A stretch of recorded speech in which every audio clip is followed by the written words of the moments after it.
Hi, welcome back. In this section, we are going to talk more about geographs. What do we mean by geographs? Geographs are graphs which are pointed on a map. So this is very similar to the one we did in our demo section, where we were able to look at data on a geographical map. So how do I know if the data is geographically encoded or not? What you can do is, if you can look at the dimensions that we have right here, the dimension category that we have, anything that has a world symbol, like these symbols talk a lot about what kind of data we are going to have. So let's take this chance to look at that in detail. So anything which has an ABC in it is called a label or is called a text, which means there is nothing from a perspective of Tableau. This is just a value or unique dimension. So for example, when you are trying to analyze a text, it kind of looks for unique values. Like this is what we did earlier. So let's look at, for example, customer ID in this case. And if you look at it, so this is going to, because it's a text, from Tableau's perspective, each value is discrete to each other, which means customer AA10315 has nothing to do with customer AA10375. There are two in unique values, and you are going to have compared these two unique values. That's what we mean by dimensions. So, or text in a dimension. So, and we will talk about the filtering and stuff later, but let me remove that.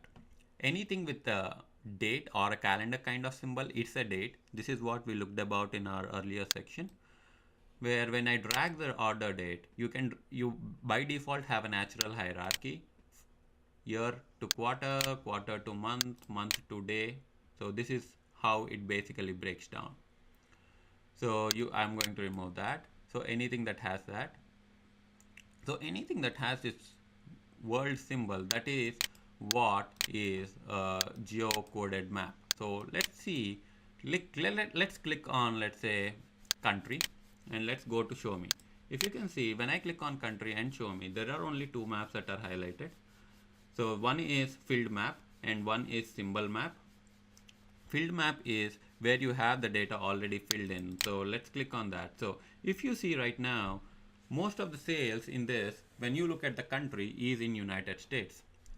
If you see, the coloring is based on the country, so that's the reason it is United States, because our superstore data is only for United States. So we will basically drill down in very much detail into this, but for now let's remove that. And as you can see, you can basically have, based on the longitude, latitude, you can basically use that. So anything that has this world symbol is something that you can geocode on, or you can use some maps on.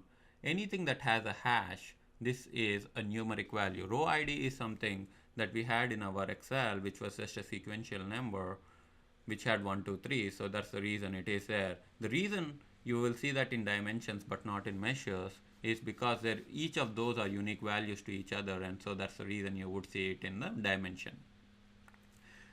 Coming to measures, these are values where you can basically have some data associated to it. So for example, every dimension has a measure which makes its value more unique, or it makes its value talk to it. For example, you could have a customer name. I'm just dragging it, and then I'm saying, okay, give me the sale of it.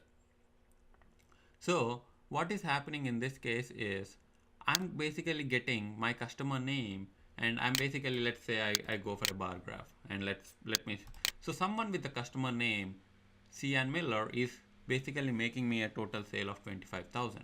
So what I'm trying to tell you here is that this is the dimension, and this, whatever you have, is describing the dimension. This is where we are aggregating the data. So the measures are always used to aggregate the data for the corresponding dimension. So for example, let's remove this and let's have the total sale, and then let's say, let me put it by the product name. So if you can see here, I'm just changing. What I'm doing here is I'm playing with my dimensions. So as I'm adding more and more dimensions, I'm then basically getting more and more marks on my sheet, and it's basically drilling down more and more. So let me remove all of that from there, and let's go back to our geo mapping. So let me start with the state. So in this state, I am basically trying to see what which states are really best performing and which states are not.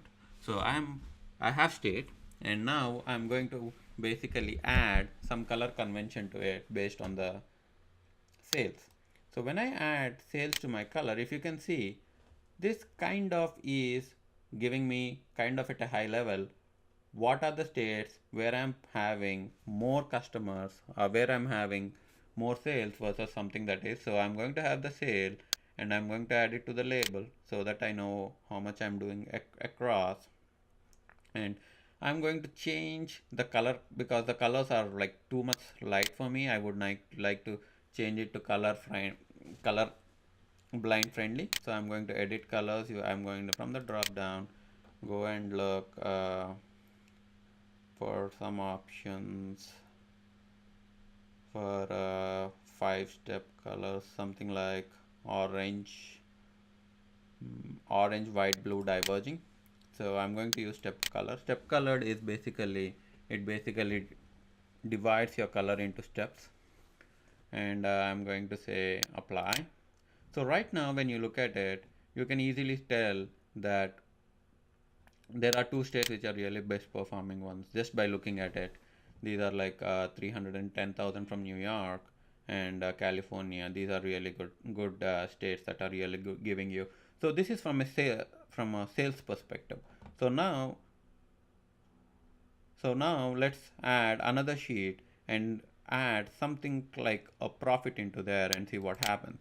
So again I'm doing it by the state, and this time I'm going to add my profit to the mix.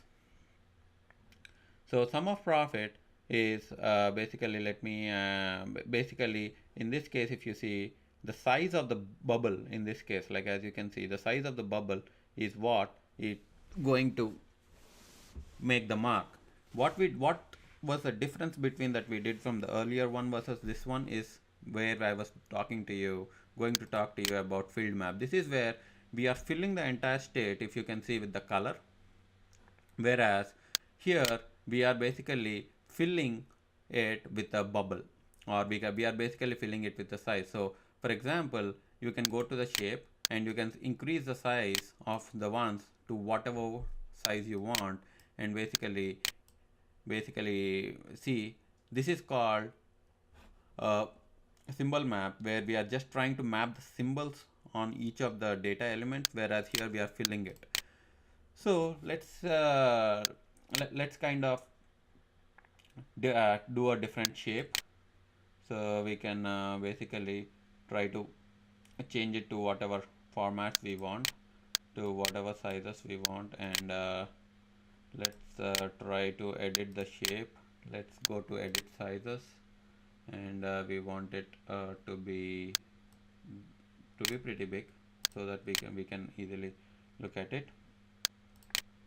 And so this is another options that I was kind of trying to talk to you about, where we have different what kind of mark you want to have on a given line.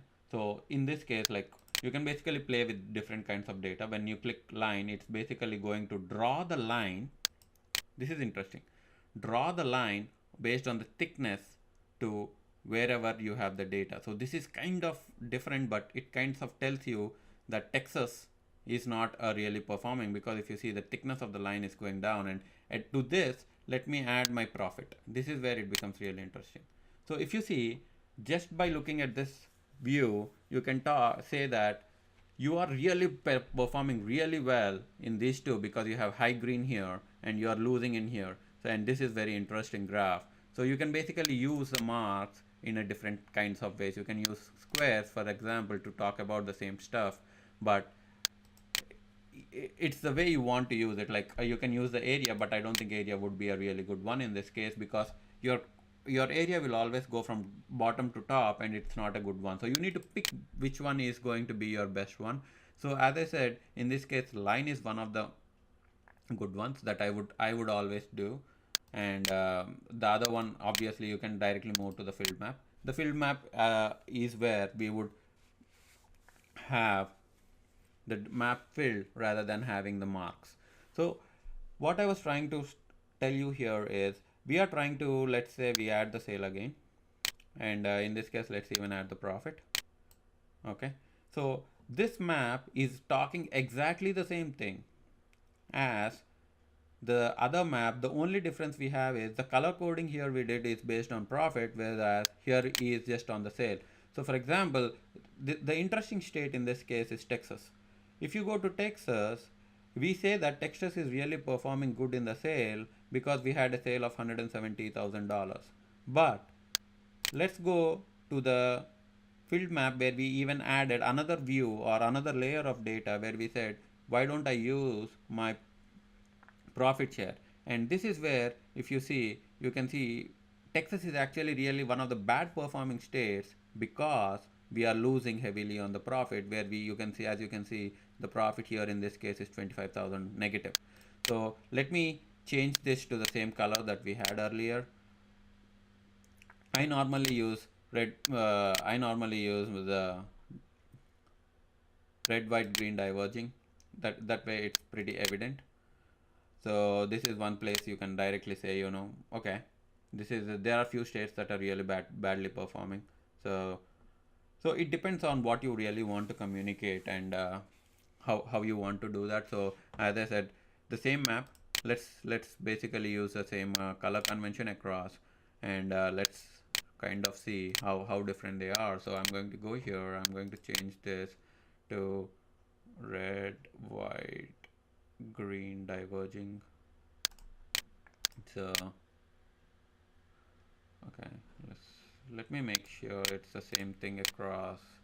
So this is I will show you how to propagate the changes. The reason I'm having this difficulty right now is because I'm not, so we are going to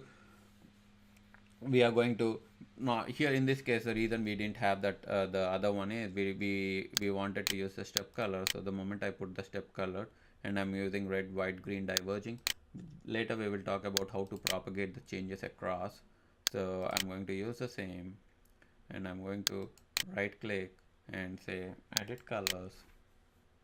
I'm going to red, white, diverging 5-step colors, and I'm going to say, okay, rather than use this, use full color range, I'm going to say apply and stuff. So basically what I'm trying to do here is trying to look at state Texas in detail. So in this case, the state of Texas is having really good sale but really bad profit. So that's what we are trying to drill down in here. And you can, how I got the data only for this one, double click on that, you can get the data only for that one. And you can even right click and say view data. You can basically get the data for that one aggregation. When you click the underlining, you basically get all the data for all the customers for there, and this is very useful for you to analyze on. So you basically have 37 transactions, and then maybe we can even add lot of filters into there. So, and let's look at options on the top where you can search for let's say Texas, United States. So at the moment you click that, you basically get the value of Texas. Then this is to zoom in and zoom out, as you can see, and this is to pin. So once you basically zoom in something, you can pin the data. So once you can see, as you can see, the pin data change. So you are now pinning and analyzing only data for that specific one. So once you unpin, the data goes back to the normal. And this is where you can select certain states. Like let's say you want to analyze only states on your northeast or something. You can just select them and right click, and you can say okay, right click and say keep only, and then you will basically have only that data to analyze. So basically that's how you can do a lot of different analytics on how you want to view the geographical data. And this is pretty interesting. As we saw, you can have the data on your maps and see which areas are you really performing really bad. Okay, so that's all with geographical maps. We will move on to our next section.